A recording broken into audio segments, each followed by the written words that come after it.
اعوذ باللہ من الشیطان الرجیم، بسم اللہ الرحمن الرحیم۔ مہتاب حیدر ایک نئے ایپیسوڈ کے ساتھ آپ کی خدمت میں حاضر ہے، اور آج ہم انٹرویو کرنے کے لیے ہم نے ریکویسٹ کی ہے شاہد حسین اسد صاحب سے، جو کہ فیڈرل سیکرٹری کے طور پہ ریٹائر ہوئے ہیں اور IRS کے ممتاز جو آفیسرز ہیں اور آنیسٹ جو آفیسرز ہیں ان میں جو ہے ان کو گنا جاتا ہے اور ان کی ایک خاص پہچان ہے۔ Sir thank you very much. Sir basically جو بنیادی آپ سے میں سوال کرنا چاہتا ہوں سر، ابھی جو FBR میں پچھلے یعنی PMLN کی گورنمنٹ میں بھی اور ابھی بھی آپ یہ دیکھیں کہ ایک special assistant to PM on revenues کا عہدہ کریٹ کیا گیا ہے۔ یہ پچھلے زمانے میں بھی ہارون اختر صاحب کو لگایا گیا تھا، ابھی آپ نے پھر دیکھا ہے ڈاکٹر وقار مسعود کو جو ہے وہ اس عہدے پہ لگایا گیا ہے، تو ایک نئی لیئر پیدا کر دی گئی ہے۔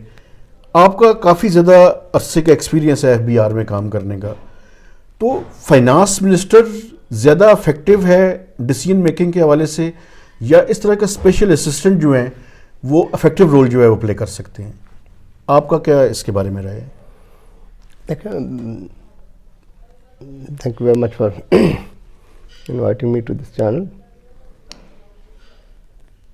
FBR یا ریونیو ڈویژن جو ہے وہ پارٹ تو منسٹری آف فائنانس کا ہی، it is one of the divisions of finance ministry. ٹھیک ہے سر۔ اور ہمیشہ سے it has been part of ministry of finance. Nawaz Sharif صاحب کے زمانے میں پہلی دفعہ ہارون اختر صاحب کو اس کا لگایا گیا تھا اسپیشل اسسٹنٹ۔ جی سر۔ پھر اس پوزیشن پہ اس پریزنٹ گورنمنٹ میں حماد اظہر بھی رہے ہیں۔ اب انہوں نے ڈاکٹر صاحب کو اس پہ لگانا مناسب سمجھا۔ ٹیئر کریٹ کرنے میں تو کوئی حرج نہیں ہے، اس لیے کہ منسٹری آف فائنانس بہت بڑی ہے، مختلف ڈویژنز ہیں سر، اس بالکل۔ میں ریونیو ڈویژن ہے، فائنانس ڈویژن ہے، اسٹیٹسٹکس ویسے انہوں نے پلاننگ کو دے دیا سر، پہلے اسٹیٹسٹکس پلاننگ میں چلا گیا، لیکن وہ دوسرا EAD تو ہے ان کے پاس۔ جی بالکل سر۔ شاید ایک آدھ کوئی اور بھی ہو۔ بہرحال کام تو FBR اور منسٹری آف فائنانس کو مل کے کرنا پڑتا ہے، بیکاز چیزیں بہت ساری انٹر ریلیٹڈ ہوتی ہیں، اور FBR اپنے اون پہ کوئی ایسی ٹیکسیشن نہیں کر سکتا جو گورنمنٹ کی اوور آل پالیسی کے ساتھ میچ نہ کر سکتی ہو، بیکاز جو ٹیکس ہے یہ آپ کا ایک فسکل ٹول کے طور پہ استعمال ہوتا ہے۔ وہ کسی اکنامک ایکٹیویٹی کو بڑھانا ہو تو اس میں آپ ٹیکس کی رعایتیں دے دیتے ہیں، ٹھیک ہے سر، اور اگر کسی کو کرب کرنا ہو تو اس میں آپ اس کو سپریس کر دیتے ہیں۔ تو اصولاً تو ساری ہی منسٹریاں، منسٹری آف فائنانس اور FBR خاص طور پہ، لیکن ساتھ میں کامرس اور انڈسٹریز بھی، یہ بھی ساتھ میں ہوتے ہیں، ٹیرف کمیشن بھی ساتھ میں ہوتا ہے، سب مل کے ہی بجٹ عام طور پہ بناتے ہیں۔ بالکل ٹھیک ہے۔ اور وہ چیزیں ہیں ایسی ہی کہ کوئی بھی اپنے سائلوز میں بیٹھ کے ڈیسائیڈ تو نہیں کر سکتا، لیکن FBR اپنے طور پہ بہت بڑی آرگنائزیشن ہے، اور حکومت کا چوائس ہے، اگر وہ کسی کو علیحدہ بیچ میں درمیان میں ٹیئر کریٹ کرنا چاہتی ہے تو ظاہر ہے انہوں نے فائنانس منسٹر سے بھی اس میں مشورہ کیا ہوگا۔ اصل میں سر فائنانس منسٹر جو ایڈوائزر ٹو PM فائنانس ہیں وہ اس کی مخالفت کرتے رہے ہیں۔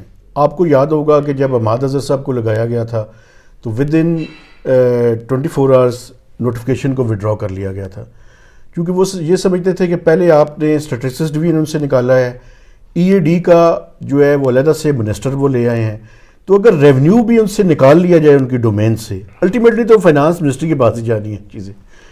وہ سمجھتے تھے کہ ان کی وہ چیزوں کو کرٹیل کیا جا رہا ہے۔ اسٹیٹسٹکس تو خیر علیحدہ ہی ہونا چاہیے، ایک انڈیپینڈنٹ باڈی ہونا چاہیے، ایون کسی بھی منسٹری کے انڈر نہیں ہونا چاہیے۔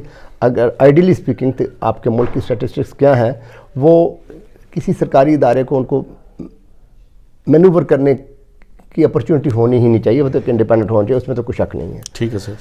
FBR کا اور فائنانس منسٹری کا کام انٹر ریلیٹڈ ہے، ان کو کام تو مل کے ہی کرنا پڑتا ہے۔ اب یہ گورنمنٹ کی مختلف حکومتوں کی اپنی اپنی پالیسیز ہوتی ہیں، اور وہ جو بھی کسی لانگ ٹرم میئر کے طور پہ یا شارٹ ٹرم میئر کے طور پہ مناسب سمجھتے ہیں، بعض اوقات ان کی کوئی پولیٹیکل کمپلشنز ہوتی ہیں، there are a number of considerations. ہم اس کی بجائے اگر کسی اور پروفیشنل چیز پہ زیادہ ڈائلیٹ کر لیں تو شاید ہم بہتر بات کر سکیں۔ سر اس سال کا جو ریونیو ٹارگٹ ہے سر، وہ ابھی جو فرسٹ کوارٹر ہے اس میں تو FBR نے بڑا زبردست پرفارم کیا ہے، لیکن آپ یہ نہیں سمجھتے کہ پہلے فرسٹ ہاف کا یا جو پہلے 6 ماہ ہیں ان کا ٹارگٹ ہی کم رکھا گیا ہے، تو اس وجہ سے شاید ہمیں پرفارمنس بہتر نظر آ رہی ہے. آپ کے خیال میں یہ جو 4963 ہے یہ اچیویبل ہے سر؟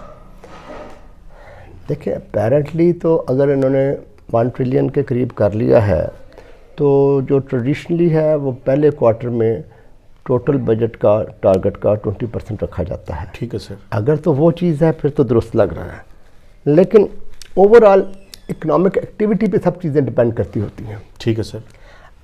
اور آپ کی جو براڈنگ آف ٹیکس بیس ہے وہ صحیح طریقے سے نہیں ہو پا رہی باوجود کوششوں کے. ہم نے بھی اپنے زمانے میں اس میں بہت کوشش کی تھی سر، ڈاکومنٹیشن کی بھی کی تھی.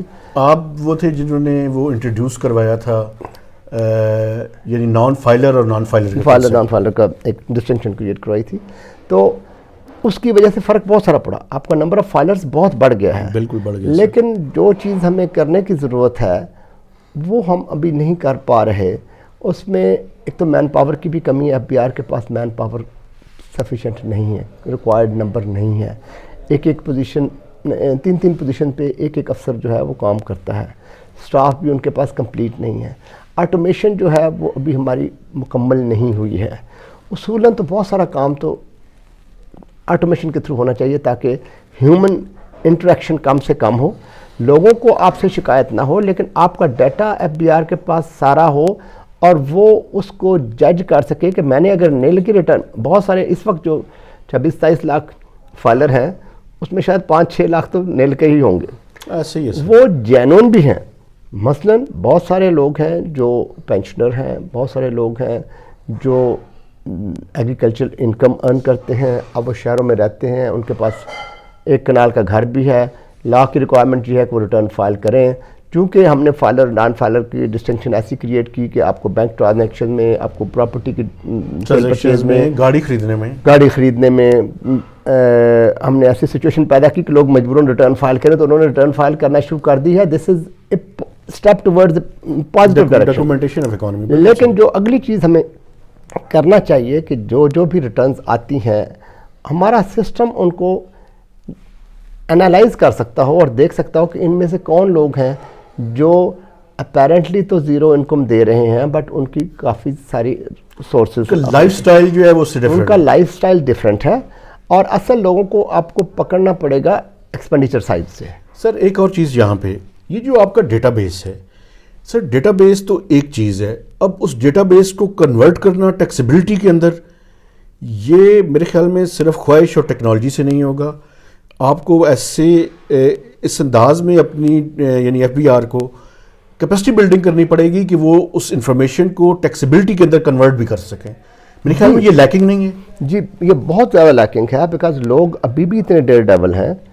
میں ایک میرے سامنے اتفاق سے کوئی انفارمیشن آئی جو میں نے ایف بی آر کے ساتھ شیئر بھی کر لی کہ ایک آدمی ہے جو بلو ٹیکسیبل ریٹرن فائل کرتا ہے اور ایسٹس اس کے پاس بے شمار ہیں لاہور میں. نہ صرف یہ کہ ایسٹس کے بارے میں یہ کہہ سکتا ہوں کہ جی میرے پرانے خریدے ہوئے ہیں. ہماری لا کی بھی ایک لمیٹیشن ہے کہ 5 سال سے اوپر نہیں جا سکتے، آپ جا نہیں سکتے. لیکن میرے بینک میں کروڑوں روپے بھی پڑے ہیں. اگر میرے بینک میں کروڑوں روپے پڑے ہیں اور میں اپیرنٹلی بلو ٹیکسیبل انکم ارن کر رہا ہوں تو پھر ایف بی آر کا کام تو ہے نا کہ مجھے پوچھے کہ جی یہ پیسے کہاں سے آ رہے ہیں. اس کا میرے پاس پراپر جواب بھی ہو سکتا ہے. اچانک ہو سکتا ہے میں نے کوئی اتفاق سے کوئی پراپرٹی ڈسپوز آف کی پرانی اور پیسے چلے گئے، دیٹ از ایکسپلینیبل. لیکن یہ بھی ہو سکتا ہے کہ مجھے ریگولر انکم آ رہی ہے جو میں اپنے بینک میں جمع کراتا جاتا ہوں، لیکن اس پہ میں ٹیکس ادا نہیں کر رہا. اور ایسا ایک نہیں ہے، بے شمار کیسز ہیں. اس پہ ایف بی آر کو زیادہ ویجیلنٹ ہونے کی ضرورت ہے. اور اس انفارمیشن کو میں جب D G I and I تھا 2011 میں، وہ بھی میں نے بہت ساری بینکوں سے انفارمیشن لے کے فیلڈ فارمیشنز کو بھیجی تھی. وہ بدقسمتی سے ہماری اس میں کمزوری ہے کہ اس میں چیزیں صحیح طریقے سے ہو نہیں رہی. ابھی بھی براڈننگ کی بہت گنجائش ہے. اور براڈننگ کے علاوہ جو لوگ آپ کے ٹیکس نیٹ میں ہیں ان 2 مسئلے نا، آئدر دیر از نان رپورٹنگ اور اٹ از انڈر رپورٹنگ. دونوں برابر کے مسئلے ہیں. اور انڈر رپورٹنگ بہت ساری ہے بیکاز بہت سارے لوگ بظاہر این ٹی این ہولڈر ہیں، فائلر ہیں، لیکن وہ پھرتے ہیں V8 پہ، نئی 5-5 کروڑ کی آتی ہے اب، یا مرسڈیز گاڑیوں پہ، BMW پہ پھرتے ہیں، بڑے پلیشل ہاؤسز میں رہتے ہیں. اس صورت میں میرا ٹیکس میرے لائف سٹائل سے میچ کرنا چاہیے. اس کا طریقہ کار FBR کو اور نادرا کو مل کے یہی کرنا چاہیے کہ لوگوں کا لائف سٹائل اور ان کے ایکسپینڈیچر کی سائڈ سے ان کو ہٹ کرے. انکم کی سائڈ سے لوگوں کو پکڑنا بعض اوقات اتنا آسان نہیں ہوتا، لیکن ایکسپینڈیچر کی سائڈ سے پکڑنا آسان ہے.